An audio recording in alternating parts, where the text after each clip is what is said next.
The mummification process used by ancient Egyptians was highly ceremonial in nature. The different types of mummification took into account the social level and richness of the deceased and even included animals. The most expensive was that reserved for the pharaoh and the royal family, as well as some of the wealthiest members of the court.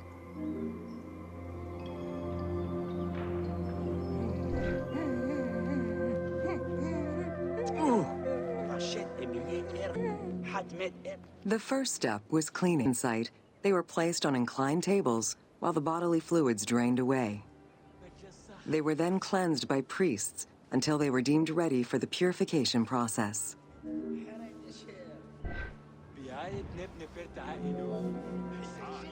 The purification of the body began with a libation from sacred water. The priest then fumigated the body with terebinth resin. After the ritual cleansing, priests used oils, spices, and all kinds of essences to further purify the body of the deceased. Finally, all body hair was meticulously removed.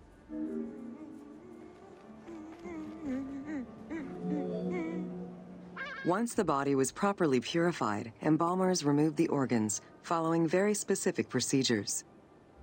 First, the brain was extracted by inserting a spoon through the nostril to break the ethmoid bone. Then, using a spatula, the pieces of the brain were removed as thoroughly as possible.